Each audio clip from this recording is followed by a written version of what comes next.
Nomuphindile. Do we have students abenze i-computer abaseqedile abathola nama-certificates? Kusho which group from day one? Kusho baphi la?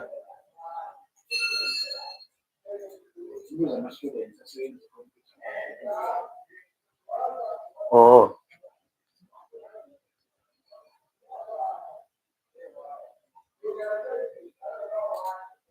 So the answer is that yes, we do.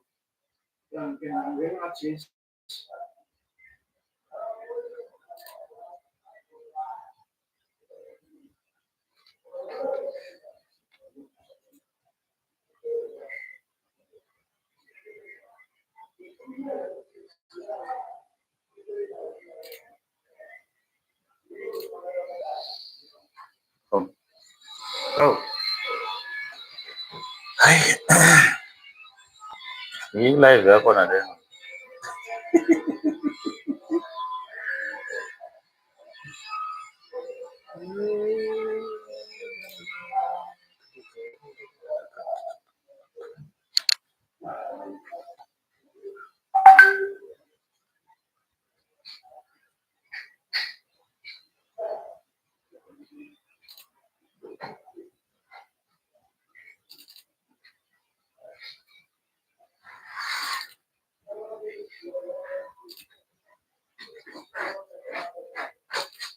One, two, you are live. With the microphone,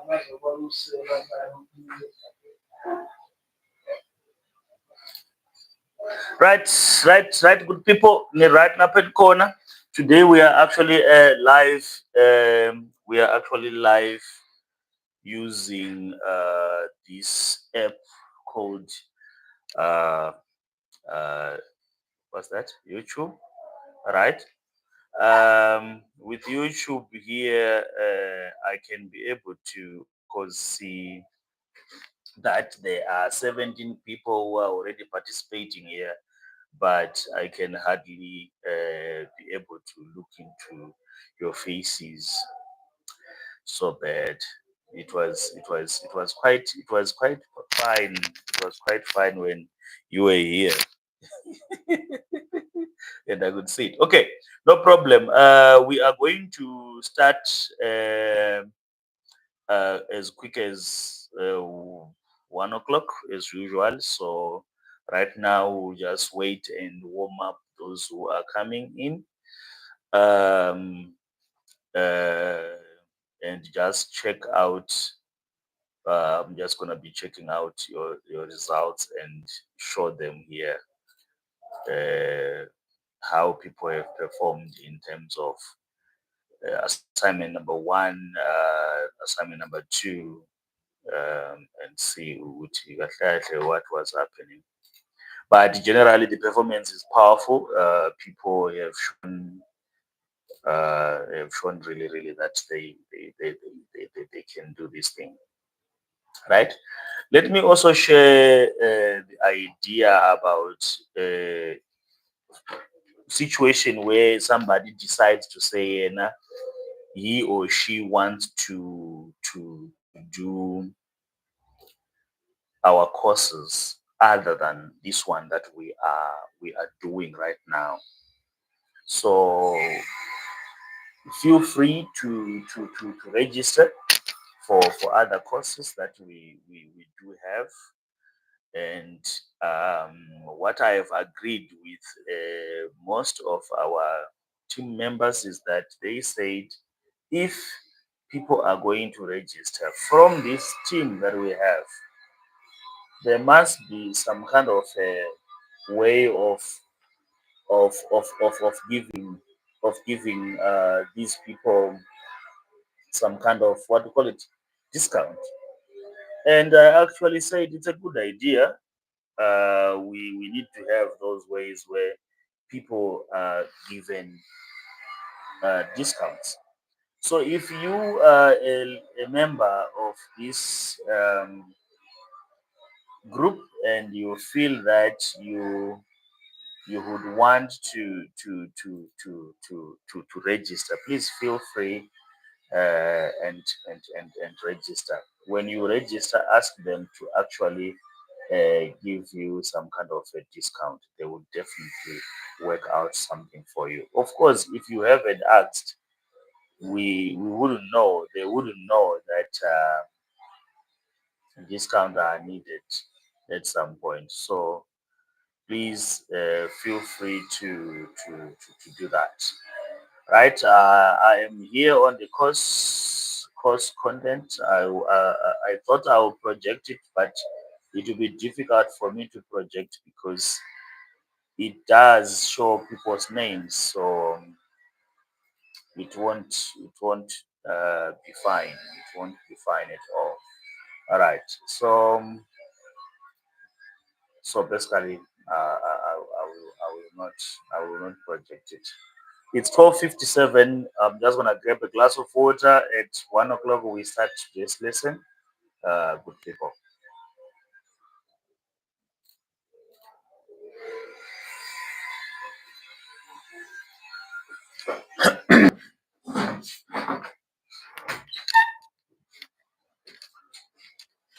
Anyone who is live,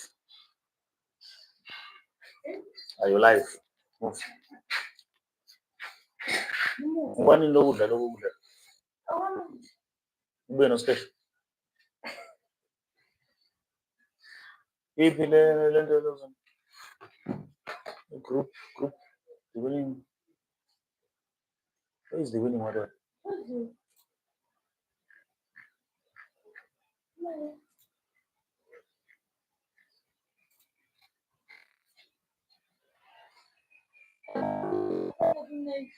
Thank you. Thank you.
Right. I'm back. I'm back, good people. Right. Good afternoon, everyone. Thanks for joining in. Our today's lesson is based on incident investigation. Our today's lesson is basically based on incident investigation. So we will get straight to it and talk about it. First, let's talk about the reason why we are actually saying we need to reach a point where we need to do instant investigation. This is the same reason why yesterday we were actually saying the reason why we need to do what we call HIRA or a risk assessment, right? The reason why we would want to do a risk assessment, incident investigation, there are many reasons, of course, but let's take through our slides why uh, we we we should learn this. What we are going to learn today, we are going to find that how do we carry out investigations in a systematic manner? How do we carry out investigations in a systematic manner? We are also going to learn how to complete necessary documentation for investigations. We are also going to be able to understand the reason for investigations altogether, right? Moving on to the next thing, what is the rationale? What is the rationale, or why do we actually have to do incident investigation? Good people, we do incident investigation for many reasons, right? For many reasons. And us as sheriffs, we do instant investigation because by law, we are actually forced to do so, right? One of the laws or one of the parts of the law is when we go to section 18 there, where it tells us the duties and the functions of occupational health and safety reps. So as a she rep, wherever you are, you need to understand that it is part and parcel of your function to be one of those people who are going to be doing what we call incident investigation. You are also going to be part and parcel of the team that are going to investigate certain incidents that will happen. Right. Another reason is that we do have financial losses when an incident takes place. If a person is hurt, if a person is injured, if a particular equipment is damaged, that makes up what we call an incident.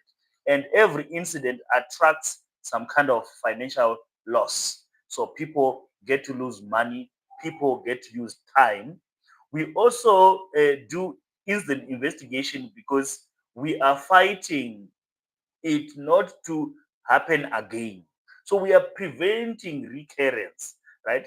You wouldn't expect that if one of your customers fell in your shop because there was a wet floor. We can't expect another customer to pass by there, fall again. We can't expect another customer to follow next day and fall again, because you would have done your incident investigation and you would have found out that the problem why the floor is wet, and then you would have fixed it, right? So my good people, that is the rationale why we or why do we have to end up doing incident investigations.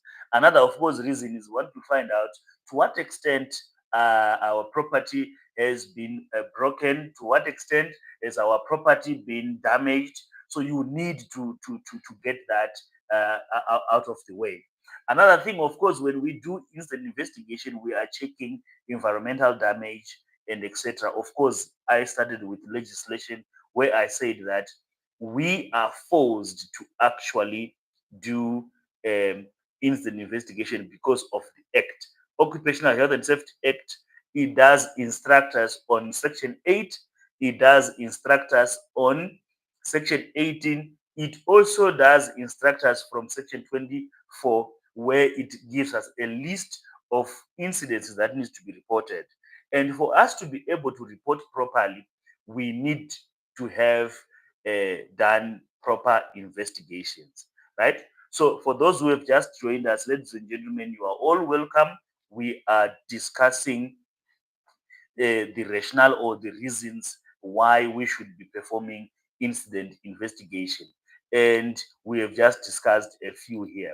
If we are to talk about the legislation in Occupational Health and Safety Act, it does indicate that there are certain incidences that needs to be reported.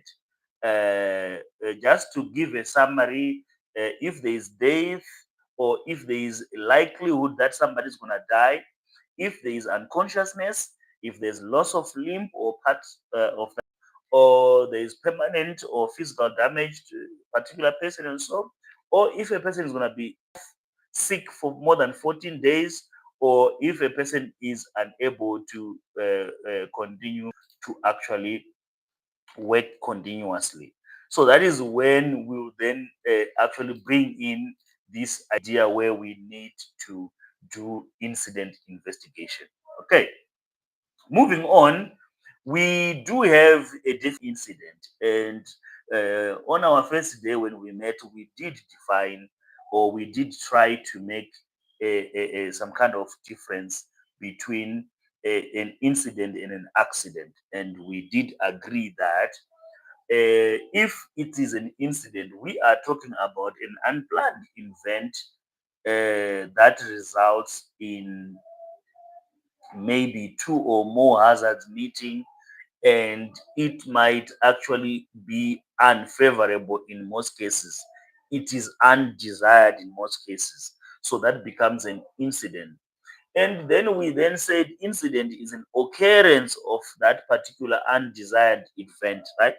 So it is the occurrence of that particular unplanned, undesired event. All right. However, it can extend to become an accident or accident, depending on which one you want to use. If it's going to be an accident, it basically means that the incident has actually escalated to end up having a damage on property or injury or illness or death of a human being, right? So it's just a matter of you being able to make those to draw a line between what we call an incident and what we call an accident. But at the end of the day, is actually the fact that not all incidents result in accident, but we should know that all accidents are incidences. Okay. Now let's move on. Now that we have clarified that, I would want us to talk about something that we call dominoes, right? I am going just to quickly check here if I can get a domino effect situation here, so that people can understand what I am going to be talking about. We are going to be talking about dominoes, and an example of a domino, is going to pop up on your screen just now, so that we can be able to use that as an example of domino effect there. Just a second, let me quickly project it to you so that we can be able to see domino effect there. In front of is an example of a video showing dominoes, right? Is an example of a video showing dominoes that I've just taken from YouTube, right? You can see this game or this type of a game. It's quite nice, but to explain it further than this, it basically you putting on certain uh, items, right, that can hit each other. And when they hit each other, they start falling. Let's look at this in a slow motion, right? So this is exactly what we call dominoes that are falling. These are dominoes that are falling, right? So I'll stop projecting it and go back to our normal slide there. So what we were seeing there, these are dominoes that are falling, right?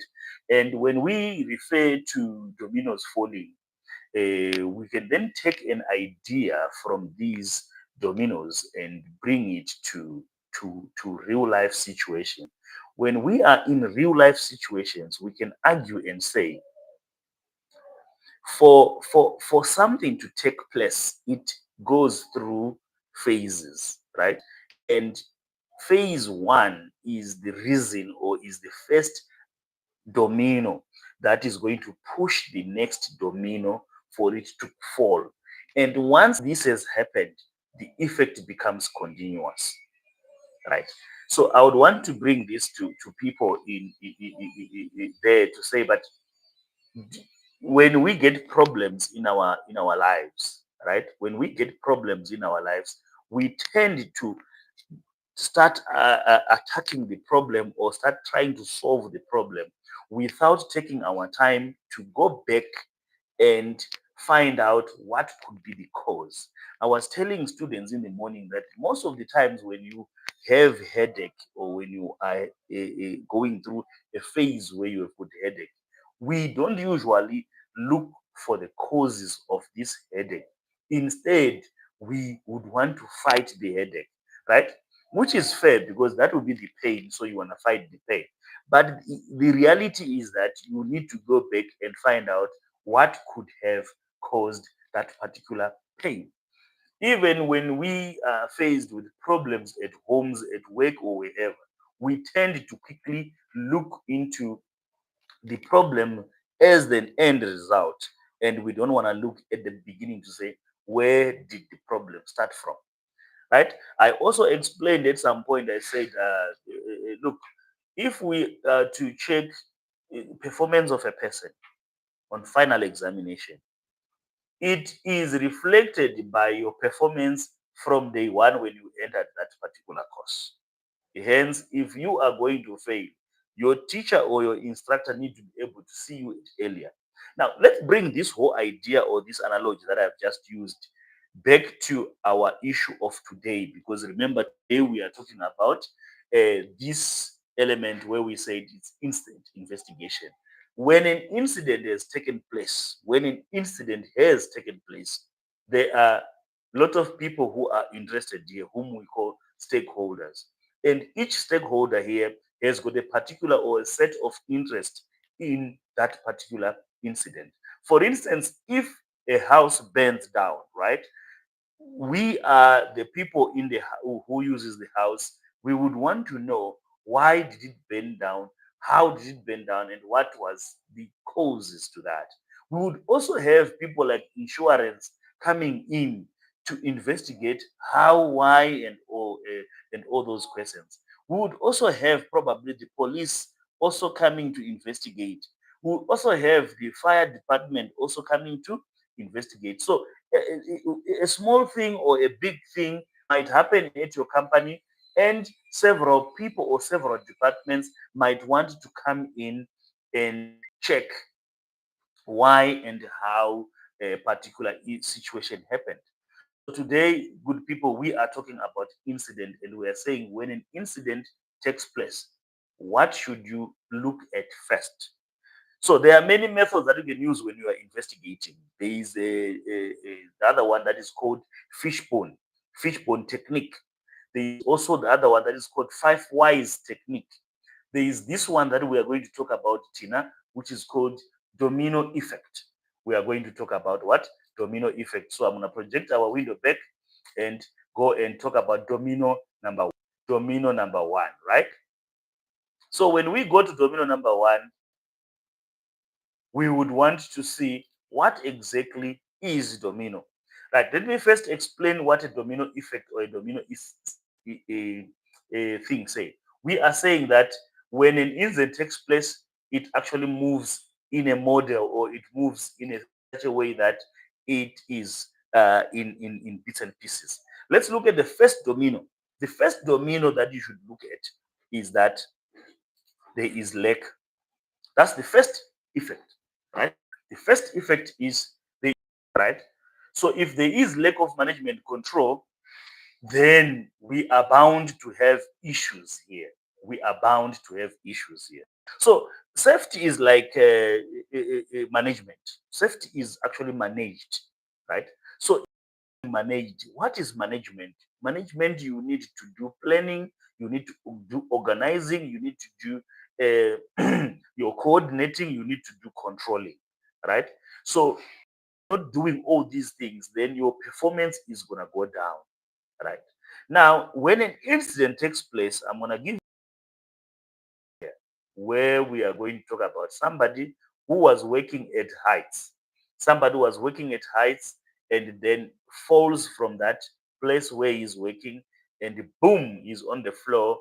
Either he is suffering serious injuries and stuff.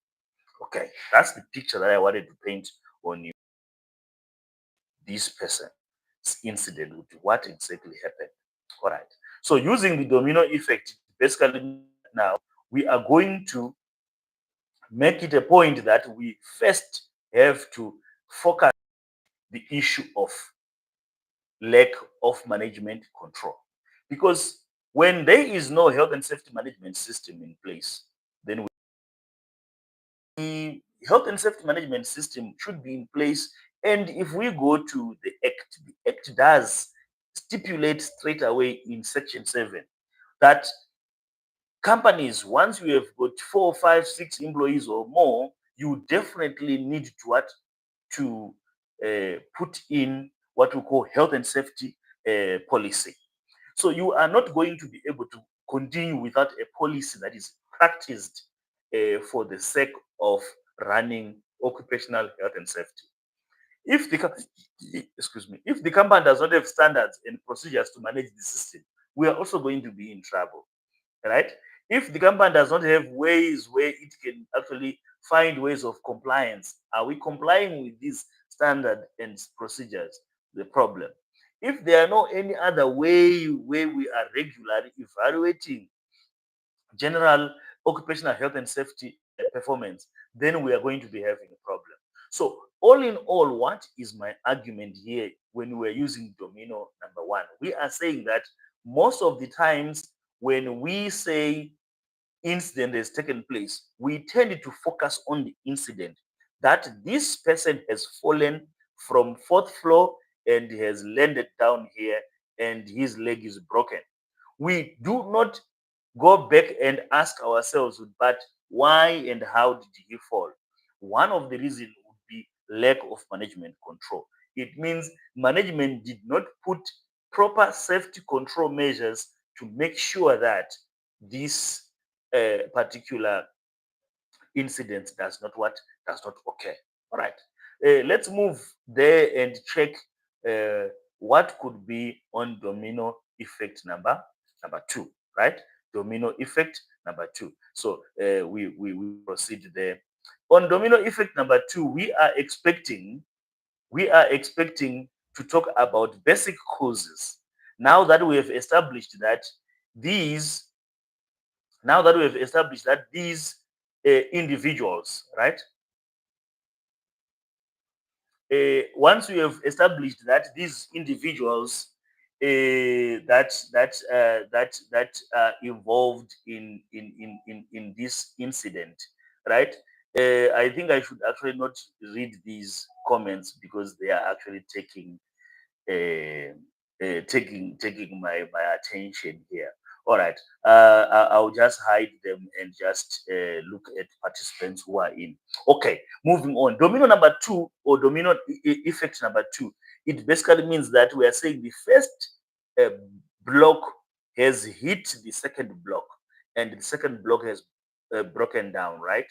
And as it is breaking down, it's gonna hit the what? The third block, which is domino effect number three, and so on and so on. So it is a continuous thing. So when you are investigating any matter in incident investigation, try by all means to use domino effects. So with domino effect, you go back to domino number one, which is the first block is management, right? Let me not move here to domino effect number two and go back to domino effect number one or to domino number one and try to bring in the idea about families because I love to teach people also relating to situations that are in community or situations that are at home, right? We have got a truth that we might run away from as parents, right?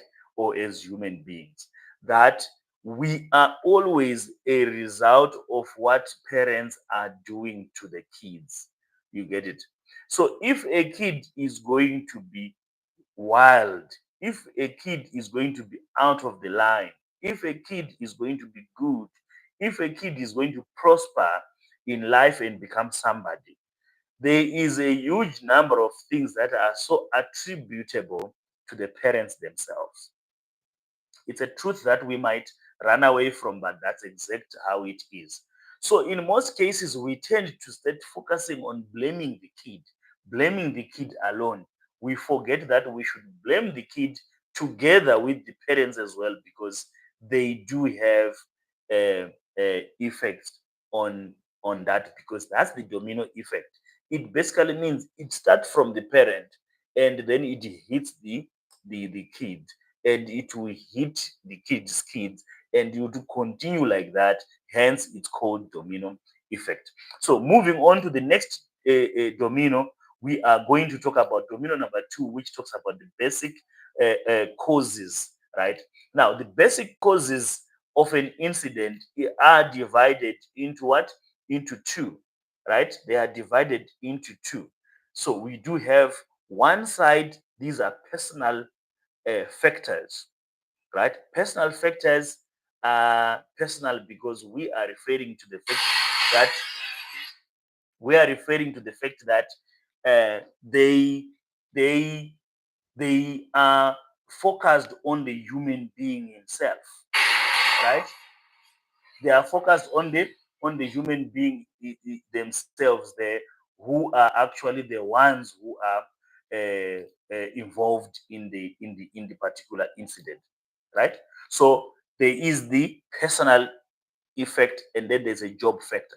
The job factor refers to the job itself. But before we go to the job factor, let's look into the personal factors. The personal factors, where is my slide now? The personal factors, I'll project them. There they are, right? So when we talk about the personal factors, we are referring to the factors that relate to the person himself. So as a she rep, where you are, you would want to go and do some of your checkings as you are doing investigating. One of the checkings here would be, but does this person lack knowledge or skill in his or her job, right? So that's one of the causes that can be of personal matter. You gave me a job to go and do something and I don't have training. Hence it's very important that from time to time we send our people for training. Hence it's very important that from time to time the Occupational Health and Safety Act keeps on referring to certain people as competent person. If you remember very well, it continues to say what? Competent person. It is saying so because it is trying to remind us that when we are using people, let's try by all means to use competent people who are knowledgeable and skillful. In the process, then those people will not have personal factors that will contribute to injuries, death, or illnesses, or generally incidences, right? Moving on, we do have improper attitude or motivation. Some people are not properly motivated at their workplace. Some people have just bad attitude generally. They were born like that. What can we say? Right? So this can also be a factor that can actually affect or push you to an extent where you might not end up performing your job properly. And in the process of showing attitude or showing dissatisfaction in a job or showing that you are not well motivated, in the process you might end up actually causing incidents and stuff. So as an investigator of an incident, also understand that this is a what? A possibility. It is a possibility. All right. Some people also go through mental stressors bafethu. Abantu bayagowa emhlabeni. People are going through a lot in life there. Mentally, people are not stable. So you would see that there are people who have got mental stresses, and sometimes it can even be physical stresses. We are born. Sometimes it can even be impaired mental capacity. You are no longer thinking properly. You are no longer thinking well because of certain issues. Sometimes you are now physically unsuitable, right? You are now physically unsuitable, which means you are no longer strong enough to handle that particular of a job. So if you can check this list of examples of personal factors can be a contributor to an incident. Therefore, when you are investigating these instances, make sure that you do target areas such as these ones. All right. Let's then move on to the next part, or to the other part, where we said that other than personal factors, there will be job factors, and job factors are those that have got everything to do with what, with the job, right? So they relate to the organizational environment generally at your workplace. All right, let's get the examples of such. We do have places where there is leadership or supervision problems, right? So your leaders, your supervisors are sometimes people who might actually force you to end up finding yourself involved in incidences. Sometimes it might be engineering factors, which means there is defects in the engineering process, or the process altogether is not properly, or that maintenance is something that you guys don't do, or it's what that is being done. For example, when we talk about ESCOM, every now and then they tell us that we are going through load shedding because of incidences such as maintenance. Hard to believe, but that's what they say, right? At some point, it's because of the tools and the equipment that we're using, or sometimes it can be poor or no planning at all. Sometimes it also can be poor or no work standard at all that can cause these instances. Or in some cases, it's wear and tear or abuse and misuse of equipment at the workplace altogether, right? So these are factors that are at domino number two, because domino number two is made up of what? Of two issues here. Some of the factors can be job factors. Some of the factors can be what we call personal factors. Good people, if we are still moving, let's move together. We now move on to the next effect, right? Which is domino number three. Domino number three. So with domino number three, what is there? We are saying that at some point, it once domino number one, which talked about management, has pushed personal factors, which is domino number two, and job factors, it can also then result in unsafe acts or unsafe conditions. So you will see Uguti, this is actually a continuation. It is actually a continuation. That's that of management. Second, number two is personal and job factors. Now we are on domino effect number three, which talks about unsafe acts and unsafe conditions. Right. Let's move on there and get to see which ones are these that we can say unsafe acts, right? Unsafe acts. All right. Let me also move my thing and check which ones are. We talk of unsafe acts. These are unsafe acts, people. People sometimes at work can actually operate without authority, operate machinery, operate this and that without what? Without a proper authority. And in that instances, we might end up having to talk, because you are at a place which is unauthorized, right? Sometimes people like to do horseplay, which is playing or fooling around with equipment at work, or fooling around with equipment that is meant to be actually a thing. I think if you would read back to section, was it section 15, where it said duty not to interfere. People love to play with uh, equipment that is meant for safety, right? So you would see people maybe playing with a forklift. You have seen people playing with plant. We have seen people playing with grinders. We have seen people playing with very important things that they're not supposed to be playing with, right? All right. Next to this one, we are going to talk about failure to secure. Some people have issues where they fail to secure. Where what? If they are failing to secure or to warn somebody to say, guys, uh, uh, assist here by not getting into this place because there is a warning that it says do not enter. But if we are unable to actually do that, which is we are unable to warn, we are unable to secure, that's where the problem is. Right one. Where are we now, ladies and gentlemen? We are at a point where we talk about these unsafe acts. Ne? Some people they like to operate at unsafe speed. Examples of such can be when people are driving, right? Sometimes people drive at a very high speed, which becomes very difficult for you to operate or to remain safe, right? We also have situations where people end up making safety devices that are meant to actually save people's lives, right?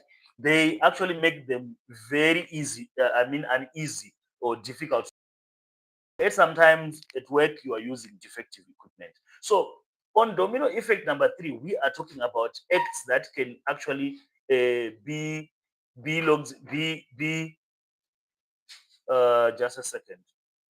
Charger is in that room, right? Okay, just a second. Let's continue. Let's continue, good people. Let's continue, good people. Right. Let's move on to another reason that could be a thing. Unsafe acts will can be a situation whereby people are not using proper protective equipment. Sometimes it can be people being in unsafe positions. Sometimes it can be improper loading. So, good people, if I would list them all, we could spend the whole day. Let's move on to the next slide and see what does it have in place for us. Unsafe conditions. Right. We're trying to reconnect here. Uh,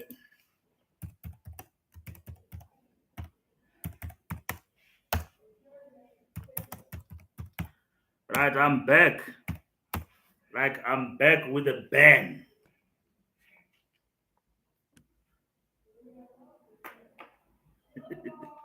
All right, let me project this first and then we continue with people. Where were we actually?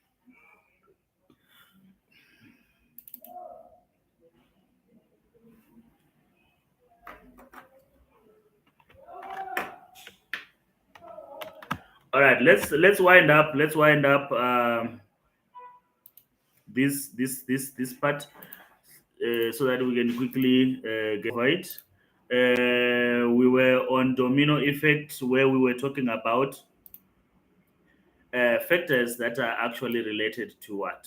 To unsafe conditions, right? To unsafe conditions. So what we were talking about before we got a hiccup in terms of network, unsafe acts or unsafe conditions that actually make up domino effect number 3. So remember our presentation of dominoes that they go in blocks. If you hit the first one, it will hit the second one, it will hit the third one. Right now we are on the third one, which is about to then cause the incident itself. So incident is basically something that happens on domino number 4, because you would have actually analyzed domino 1, domino 2, domino 3, only to reach at an incident which is domino number 4, right? So unsafe conditions, these are some of the examples. We can talk about no machine guards, right? I remember on the first day or second when I was the process where most people end up removing safety guards on a grinder or something like that, right? Or sometimes it's inadequate machine guards when you are dealing with machines and people are not guarding properly on that, and it will result in incidences. So these are unsafe uh, conditions, right? Sometimes it can be failure to provide proper PPE, right? people are not provided with proper PPE. They are given a wrong PPEs, and then at that particular moment would then say we are having an unsafe condition. Okay, another thing again, good people, is that inadequate ventilation. I think this is straightforward. You are working at a place where there is no enough aeration, there is no enough air coming in and out, therefore you end up not being able to breathe properly. People who works underground in mines, people who works in pipes, people who works in trenches, they will tell you that these are places that are called confined spaces. Confined spaces will force you not to breathe properly, and you end up kulega, or basically you are fainting in English, right? Poor housekeeping can also be a condition that can cause these problems. Poor housekeeping, people, we are referring to how you keep the tools and other things that you are using, right? So if you are unable to properly take care of your tools, then you have got issues, right? For instance, if I go back to the example that I used at the beginning of our chat, I spoke about a person who has fallen, who was working at heights, and he has fallen down. If we talk about poor housekeeping for this person, you would see that we are referring to tools. He or she went with tools up there and did not properly put them next to him in a manner that will avoid him from being tripped or end up slipping or sliding and end up falling, right? Some of these methods could be you as a safety person or as she rep advising that people, the company must buy people that tool belt, that belt or a vest, a tool vest, right? Where they can wear it on their bodies, and then they start putting tools on these vests or on these what belts, right? So that they can be able to just draw out a hammer, use it, draw out this, use it, and they won't be falling, right? But if you would put them in a position where these tools are not properly kept or are not properly put in a good housekeeping manner, then we have issues where we would report people falling and stuff like that. But people, let's move on. We can even talk about stuff such as um, clustering, congestion, defective equipment, and so on. Let's then move on to domino effect number 4, where we talk about the incident itself. So, from what we have learned when we are using this method, which is called domino effect method, what we are actually learning, good people, is that um, a incident is not actually the first thing you should be investigating or looking at when you are investigating, right? This actually shows you that there are a lot of things that need to be checked, which is domino 1, domino 2, domino 3, before reaching to domino number 4, right? How does this actually assist us in instant investigation? It assists us not to rush into conclusions. That's the advantage of this one, because most of the time you would just look at the incident and look at the person who has fallen, or look at the person who is involved in an accident or incident, and we actually conclude that this could be what happened, but only to realize that it goes backwards. It really, really goes backwards, right? It really, really goes backwards and start from management controls. Do we have proper management controls? Then it moves on to say, what did we put as an element, Tina, as humans, which is your personal factors there and the job factors. And you go to number 3, which is the conditions or the acts that are led by our factors. Then number 4, the incident itself. Now, on the fourth incident, you are now talking about the on fourth domino, you are not talking about incident itself, and you would want to know that how did we reach at this point of no return. All right, that's where you would want to find out how did we actually reach at this point of what, of no return. Here now, you are now at the scene where the incident has happened. You would want to probably use all those whys, how, who and stuff like that for you to collect data, to collect information, to collect everything. Okay. You would want to also have your equipment that will make it easier for you to be able to collect what information. You like a pen, you would like to have a notepad, you would like to have your phone so that you can be able to use its camera. You would also want to have your phone so that you can use its recording devices. And you then need to collect evidence by taking pictures, drawing sketches of the incident, right? And also involving witnesses who are people who have got a first-hand encounter of what happened. So you would want also to interview witnesses. When you are interviewing witness, it is important to note that try by all means to get quite a number if it's possible. Let's say three people witnessed the occasion or the incident. Try to collect all of them and get their accounts or get their what information in terms of the issue.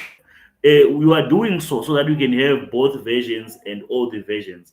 Imagine if you are only going to be asking a group of few Nyana people or one or so, you might have the wrong information altogether, right? Okay, now that we have talked about the domino effect number four, we would then move on to number five, where you would want to determine the injury or the damage or to what extent this incident, right? So here you are actually worried about the velocity, extent has this injury or I mean incident has it gone, right? Here you would want to out what exactly has happened, right? Is a person hurt? Is a person dead? And so on. But in most cases, you'll be knowing that already, right? Moving on to the last domino, which is the last piece. We have got six dominoes here.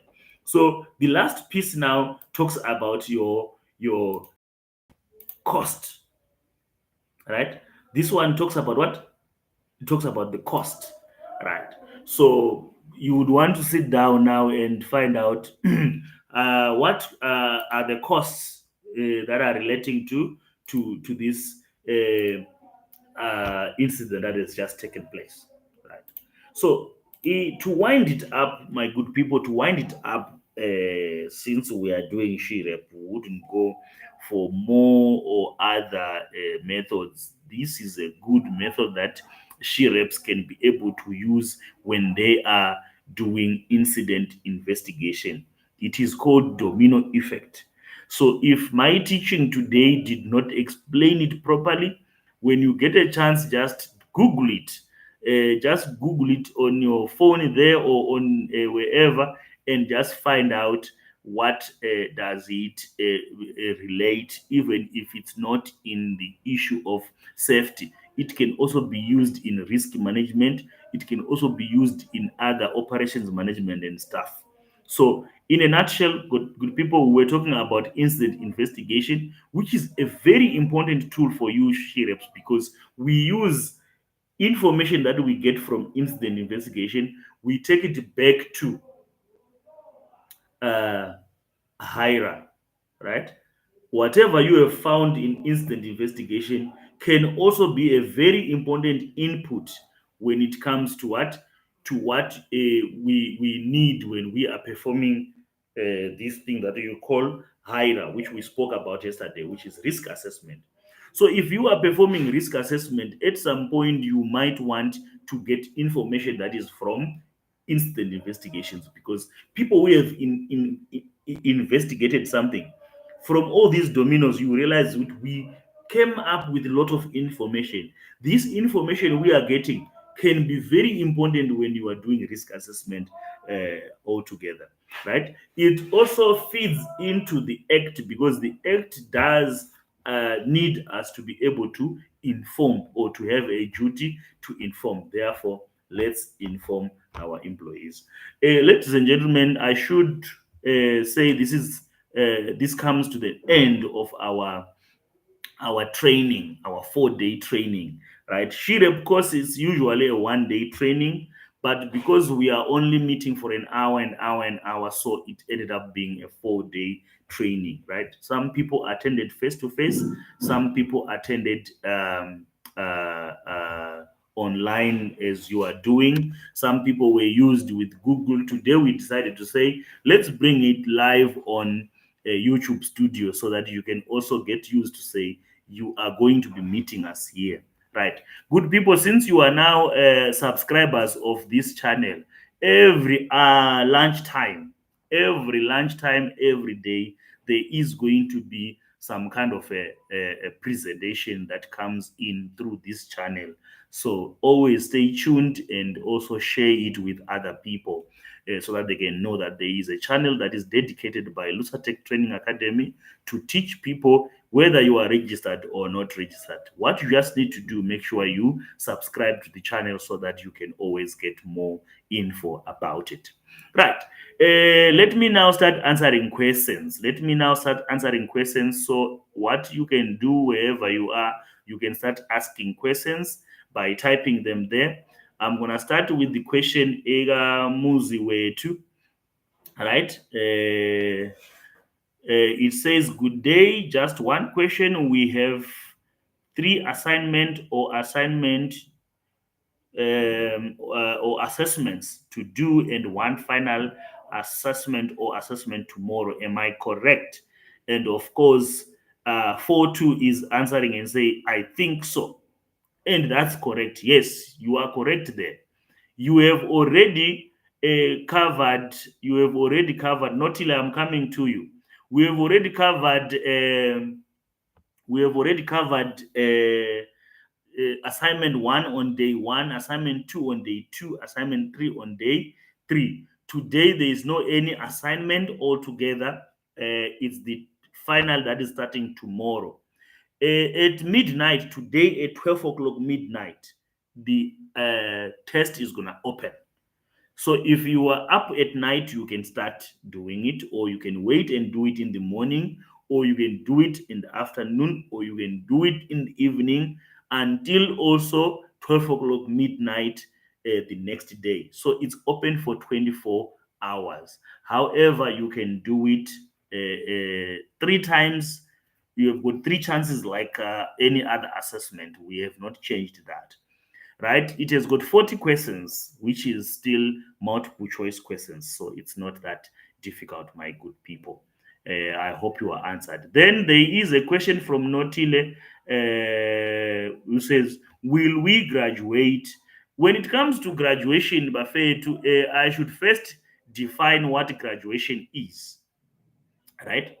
Graduation is a celebration that you have achieved a particular milestone in education. And so anyone can graduate if you have learned at Lusatech, to be very frank.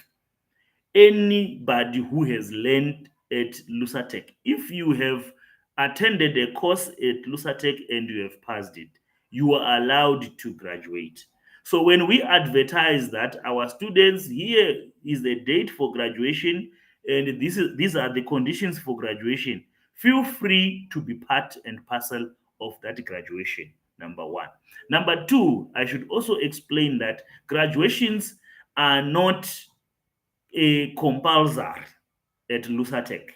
So if you feel what you do not want to be part and parcel of graduation, you are exempted, no problem. You can also not attend. So, Notile, you are welcome to graduate with others on the specific dates that our admin is going to announce. And trust me, the information is going to reach to you because you are following us on all social media. Angithi sishilo ukuthi go there and start following us so you will be able to get it. Now the other question says, how will we receive our certificate after we have passed all the assignment? Pablo, very good question there. Very good question there. Let me also clarify the issue of certificates here. Right. People are gonna receive. People are gonna receive via emails, right? People are going to receive via emails what we call statement of results. people are going to receive via emails what we call statement of results. Get me very well, and I'm going to repeat for the third time. People are going to get via emails Monday, Tuesday, up to Thursday next week. You will be receiving emails with your statement of results. You are free to print that statement of result and use it the way you want to use it. Then, when it comes to certificates now, a certificate needs to be requested. A person request a certificate. Now, when you request a certificate, people, there are costs involved. There are costs involved when it comes to requesting a certificate. Number one, there is printing. Number two, there is couriering, which is sending you the certificate. The certificate is never digital. We don't give digital certificate. We only give what we call statement of results as digital. If you want our certificate, it has to be printed and sent to you. So when that is demanded, it basically comes at a particular cost, right? It comes at a particular cost, and it's not only for you here at Shirep, it's a cost for every learner who is learning at Lusatech. If you have finished your training, you are then supposed to request your certificate. And when you request your certificate, it's supposed to be couriered to your place. And this attracts a figure of 300 Rand. It attracts a figure of 300 Rand for you to be able to request a certificate and get it available to you. When you request a certificate, the day you request your certificate, it takes 3 to 5 days for it to come to where you are. 3 to 5 days. 3 to 5 days. Let me also type that so that people will understand it. Right? I also explained earlier on that all the people who have studied at Lusatech, for the fact that you have studied for Lusatech, whether it was a free course or a paid course, you qualify for discounts. So every time when you are registering a new course or any other course, please ask for a discount and say, hey, I am a student from Lusatech. Can I get a discount? It will be very important. Another thing again is that when you refer a friend, when you refer somebody, you also get 100 Rand thank you. You get 100 Rand thank you, right? 100 Rand thank you. So we are going to be using a courier, right? For Bodoza. If you decide that you want us to use Pexi, we will try to use Pexi for you. We will try to use Pexi for you. All right, good people. I think I've answered most of the question, and it's 1:58. It's time for me to sign out. It's time for me to sign out. More questions, let's take them to our learning platform. You know where to do discussions on it. Let's take questions to our learning platform. From here, I am going to log in and wait for your questions there. So let's take our questions back to our learning platform. We all know our learning platform. Let me just type it in case people have forgotten where do we meet? We meet here, Bafet. This is where we meet at lusatech.coza /hub. Right. Okay. Thank you very much, good people, for attending. Let's be meeting soon. Now. Right. Thank you.